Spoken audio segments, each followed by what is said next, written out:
കാടിന്റെ സംഗീതം കേൾക്കുന്നുണ്ടോ? ആ കാണുന്നത് കേരള ഫോറസ്റ്റ് ആണ്. ഇപ്പുറത്തുള്ള സൈഡില് കോട്ടഞ്ചേരി ഹിൽസ് ഉണ്ട്. കാണുന്നുണ്ടോ എന്നറിയില്ല. അപ്പൊ നമുക്ക് കോട്ടഞ്ചേരി ഹിൽസിലോട്ട് വിടാം.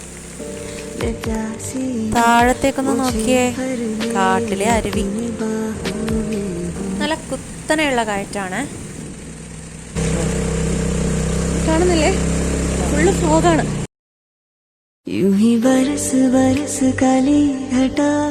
പശ്ചിമഘട്ടത്തിൽ ഉൾപ്പെടുന്ന ഈ കോട്ടഞ്ചേരി മലനിരകൾ റാണിപുരം വന്യജീവി സങ്കേതത്തിന്റെ ഭാഗമാണ്. കാസർഗോഡ് ജില്ലയിലെ കൊന്നക്കാട് നിന്ന് 8 കിലോമീറ്റർ ദൂരം മല കയറിയാൽ കോട്ടഞ്ചേരി എത്താം. ഇവിടെ ഒരു കോളനി ഉണ്ട്, അപൂർവം കുറച്ച് വീടുകളുണ്ട്. ഒരു മഴ പെയ്ത് തോർന്നിട്ട് കോടമഞ്ഞിങ്ങനെ നിൽക്കുക.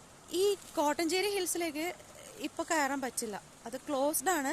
മാത്രമല്ല ഇവിടെയുള്ള ആൾക്കാർ പറഞ്ഞു ആന ഇറങ്ങിയിട്ടുള്ളത് അങ്ങോട്ട് പോകണ്ടെന്ന്. അപ്പോൾ നമുക്ക് തിരിച്ചു പോലെ വഴിയുള്ളൂ. ഇവിടെ ചുറ്റുവട്ടത്തിലെ ചില കാര്യങ്ങളൊക്കെ കണ്ട് തിരിച്ചു പോലെ വഴിയുള്ളൂ. ഇവിടെ ഒരു വീടൊക്കെ ഉണ്ട്. ഇതുവഴിയാണ് ഫോറസ്റ്റിലേക്ക് പോകുന്നത്. ജസ്റ്റ് ആ അറിയിപ്പ് ബോർഡ് വരെ ഒന്ന് നടന്ന് നോക്കിയിട്ട് വരാനേ ഉള്ളൂ. എന്തായാലും അങ്ങോട്ട് പോകാൻ പറ്റില്ല. കുറച്ച് മേലേക്ക് കയറിയാൽ തന്നെ ആന ഉണ്ടാവുമെന്നാണ് ഇപ്പോൾ ഇവിടെ ഉള്ളവർ പറഞ്ഞത്.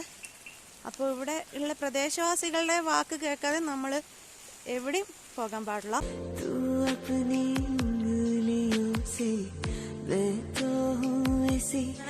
കോട്ടഞ്ചേരി ഹിൽസ് എന്ന് പറയുന്നത് സ്വപ്നമായി അവശേഷിക്കുകയാണ്. അപ്പോൾ ഇനി തിരിച്ചു പോവാം. ബൈ.